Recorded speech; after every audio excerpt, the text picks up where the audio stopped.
Masechet Kiddushin résumé du Daf Ayin Chet. On sait bien un Kohen Gadol ne peut pas se marier avec une veuve. Un Kohen Gadol qui s'est marié avec une veuve, il transgresse 2 ou 3 interdictions de la Torah. La Torah lui interdit le mariage, donc de l'apprendre. La Torah lui interdit aussi de profaner sa femme et ses enfants. Lo yechalel. Il n'a pas le droit de rendre sa femme halala, de rendre ses enfants halalim. Donc, s'il se marie et qu'il a des rapports avec cette veuve-là, eh bien, il aura transgressé ces interdictions-là. Il sera chayab aussi bien pour le mariage que pour le chiloul. Il l'a rendu halala. Mais, s'il l'a mariée et pas encore eu de rapport avec elle, est-ce qu'il est chayav rien que pour le mariage? Selon Abaye, oui. Selon Rava, non, pas encore. La Gemara dit, tout le monde sera d'accord.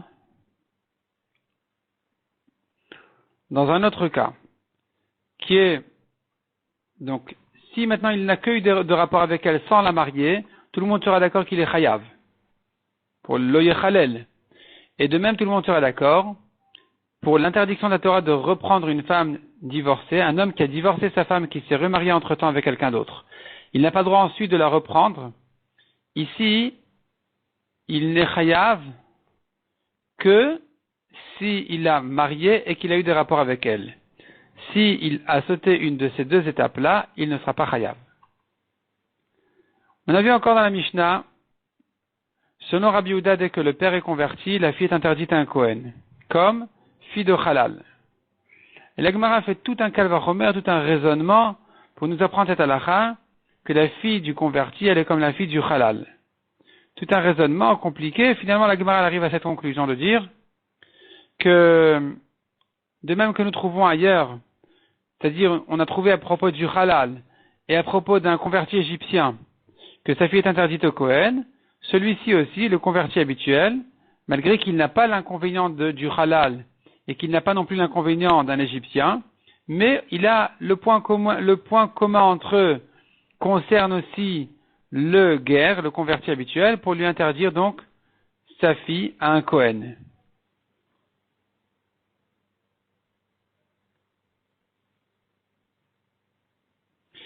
Non seulement ça, d'après Rabbi Yehuda, la fille est interdite, mais même sa femme est interdite à un Kohen. La femme du guerre, elle est interdite à un Kohen après sa mort.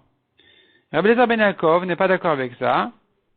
Il dit à partir du moment où il y a un des 2 parents qui n'est pas guerre, qui est Israël, la fille est permise à un Kohen. Rabbi aussi dit même si les 2 parents sont convertis, la fille est permise à un Kohen.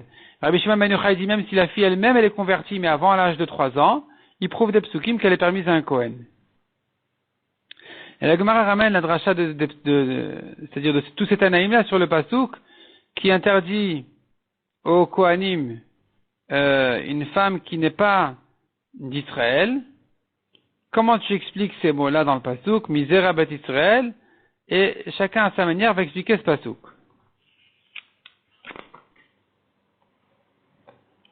La Gemara dit ce pasouk dans Yechezkel, il commence par interdire la veuve à un Kohen, donc il parle de Kohen Gadol. Il passe ensuite en disant la veuve est permise à un Kohen, donc il parle tout d'un coup du Kohen Idiot. Dans le même pasouk, il y a un passage sans prévenir de Kohen Gadol à Kohen Idiot. Comment est-ce possible? La Gemara dit oui, ça marche comme ça dans les psukim. Il se peut qu'un pasouk sans prévenir change de sujet. Et la Gemara ramène un exemple là-dessus. La Gemara dit encore dans la fin du pasouk, on voit une veuve d'un Kohen et ils prendront. Qu'est-ce que ça veut dire une veuve d'un Kohen ils prendront? Une veuve d'un Israël ils ne peuvent pas prendre? La Gemara dit non, une veuve, virgule, un des Kohanim peut prendre. Un des Kohanim peut se marier s'il n'est pas Kohen Gadol avec une veuve. Ou bien, dit la Gemara selon Rabbi Yehuda, il faut que ce soit une veuve d'un Kohen, c'est-à-dire la veuve de quelqu'un qui pouvait marier sa fille à un Kohen. C'est lui qui, sa femme peut aussi se marier avec un Kohen. Mais si sa fille est interdite à un Kohen, sa femme, elle est aussi interdite à un Kohen. Quelle est la halakha par rapport à un guerre? La Gemara dit la halakha est comme Rabbi aussi, que même si les 2 parents sont guérim, puisque la fille est née après leur mariage juif, elle peut se marier avec un Kohen. Cependant, dit la Gemara, a priori, on lui conseille d'être mahmir comme Rabbi Eliezer ben Yaakov. Les Kohanim ont fait une chumra comme Rabbi Eliezer ben Yaakov, que si un des 2 parents est guerre, la fille ne se mariera pas. Non, pardon. Si un des deux parents est juif, la fille peut se marier avec un Kohen, mais si les deux parents sont guerres, la fille ne se marie pas avec un Kohen. Donc un Kohen qui vient demander s'il peut se marier avec elle, a priori on va lui dire de faire comme Rabbi Eliezer ben Yaakov, que si les deux parents sont guérim, ils ne se marient pas avec leur fille, mais s'il s'est déjà marié, il peut la garder comme Rabbi Yossi qui a dit, à partir du moment où elle est née d'un mariage juif, même si les deux parents étaient guérim, elle est un Kohen. Mishnah suivante. Un homme qui vient témoigner sur son fils qu'il est mamzer, on ne le croit pas. Même si lui et sa femme disent sur le bébé qu'elle a dans le ventre qu'il est mamzer, on ne les croit pas. Rabbi Uda dit, on les croit. Rabbi Uda ramène des psukim qu'un père peut témoigner sur son fils qu'il est bechor. De la même manière, il peut dire qu'il est halal, par exemple. Mais Chachamim disent non, on ne le croit pas. Selon les Chachamim, que vient d'apprendre le pasuk, un homme peut reconnaître son fils, reconnaître qu'il est premier-né, qu'il est bechor, pour recevoir un double héritage. La Gemara va nous expliquer exactement quel est le chidouche, parce que j'aurais pu dire, c'est évident qu'il peut dire sur son fils qu'il est premier-né et qu'il mérite un double héritage. Il a un migo, le père. C'est-à-dire, le père aurait pu dire, si vraiment je voulais mentir, j'aurais pu lui donner directement, autant que je veux.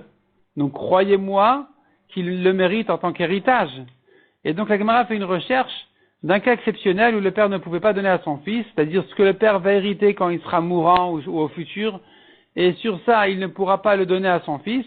Donc, il veut gagner ça en disant dès maintenant qu'il est son premier-né pour que même de ces biens-là, il prenne un double héritage. Et c'est sur ça que la Torah vient dire, oui, on le croit. Un homme peut dire sur son fils qu'il est premier-né, et il mériterait un double héritage, même sur des biens que le père n'a pas moyen de les lui donner. Mais, pour dire sur son fils qu'il est pastoul, c'est pas évident. Selon Chachamim, on ne le croit pas. Selon Rabbi Yehuda, on peut le croire.